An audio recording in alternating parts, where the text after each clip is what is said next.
বাচ্চারা এডিক্টেড হচ্ছে মোবাইলের দিকে, গেমসের দিকে। তো এটা থেকে বের হওয়া দরকার। যে পার্কগুলো বন্ধ হয়েছে এটা বিকল্প ব্যবস্থা করা উচিত বাচ্চাদের বিনোদন। অনেক রাইড আছে, এখানে অনেক বেশি মজা করতে পারছি। এখানেই বেশি ভালো লাগতেছে, আমার দৌড়াদৌড়ি করতেছি, এখানেই বেশি মজা করতেছি। যেন আরও পার্ক বেশি করুক, আরও বেশি পার্ক, আরও সুযোগ সুবিধা বেশি হওয়া উচিত বাচ্চাদের জন্য। বাসায় বসে মোবাইল খেলতে একটু ভালো লাগে না। তা আজকে একটু সুযোগ ছিল, বাচ্চাদের একটু বিনোদনের দরকার ছিল। তো এখন এই ঢাকা শহরের মধ্যে বিনোদন কেন্দ্রের মধ্যে যেটা শিশু পার্ক ছিল, যেটা সরকারি অনেক বড়, অন্যান্য যে দুই একটা ছিল এগুলো বন্ধ।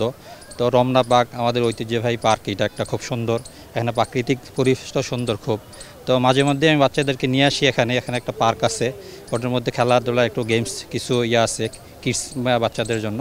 তো ওটা নিয়ে আসছে, ওটা খেলছে, বিকল্প হিসাবে আসছে। আসার পর একটু বোটও একটু চড়লাম আর কি। এই তো আসলে বাচ্চারা এখন ইদানিং আগের যে বাচ্চারা ছিল, যে মাঠের মধ্যে খেলাধুলা করতো, মারামারি করতো, কথা বলা শিখতো, অনেক আগে থেকে একটা তাদের মধ্যে একটা শিষ্টাচার ছিল, সামাজিক ইয়া ছিল, এটা হারাই যাচ্ছে আস্তে আস্তে। কারণ ওটা বাচ্চারা এডিক্টেড হচ্ছে মোবাইলের দিকে, গেমসের দিকে।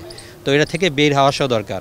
বোটটা আমার চাচু চালাচ্ছিল, চাচু তো স্পিডে চালাচ্ছিল, এই জন্য সে মজা লাগতেছিল। আসলে এই যান্ত্রিকতা শহরে আমরা সবাই ব্যস্ত থাকি। বাবা মা দেখা যায়, বাবার ক্ষেত্রে দেখা যায় বেশিরভাগই হচ্ছে জব করে, মারাও দেখা যায় ব্যস্ত থাকে। তো দেখা যায় ছেলে মেয়েকে ওইভাবে সময় দিতে পারে না। সেই জন্য যে বাচ্চারা এখন হচ্ছে দেখা যায় মোবাইল ডিভাইসের উপর ডিপেন্ড হয়ে যাচ্ছে। 40% বেশি গ্লো, বিশ্বের 1 নম্বর গ্লো ক্রিম, নতুন গ্লো এন্ড লাভলি।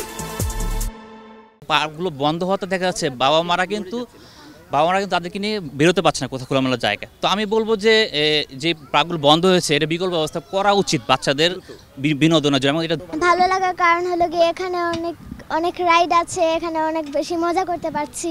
আমি দোলনায় চড়েছি, এরপর আমি স্লাইডেও চড়েছি, আর অনেক বেশি ফান করছি আমরা।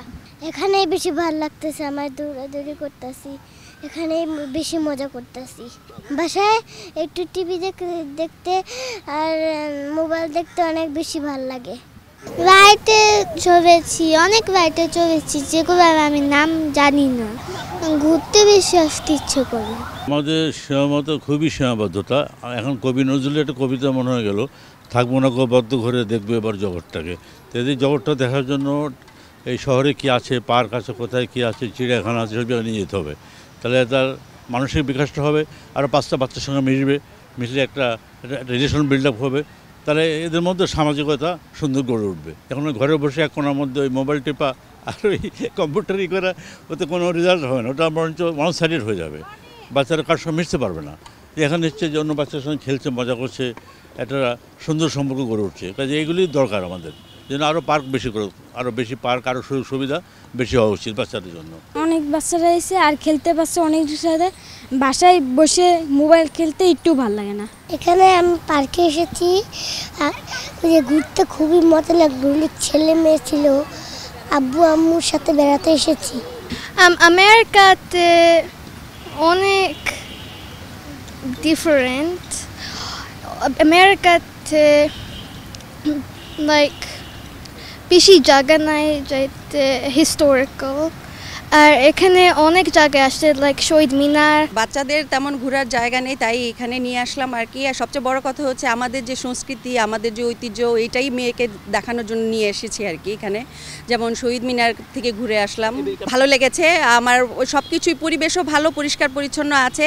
সবচেয়ে বেশি যেটা আমার ভালো লেগেছে আর কি, যে জায়গায় জায়গায় যে ডাস্টবিনগুলো দিয়েছে, এর জন্য এলাকাটা তো ময়লা হচ্ছে না, এটাই আমার ভালো লেগেছে। ছোটোবেলায় আমি শিশু পার্কে এসেছিলাম একবার, তো এখন তো বন্ধ হয়ে গিয়েছে, কিন্তু আমার ভাগ্নি এসেছে ইউএসএ থেকে, ও তো ছোট আছে, ওকে আশেপাশে ঢাকার মধ্যে যা দেখানো আছে তো এখানেই তো আছে সব দেখার পর্যটক এরিয়া, তো ওকে এখানে এনেছি ঈদের জন্য। এখানে প্রকৃতি, ওখানে গাছপালা আছে অনেক সুন্দর। আমরা যে ঢাকা শহরে তখন গাছপালা কমে গেছে, এই জায়গাটা দেখলাম যে ঠান্ডা আছে, গরমের মধ্যেও অনেক গাছপালা সুন্দর আছে এখানে।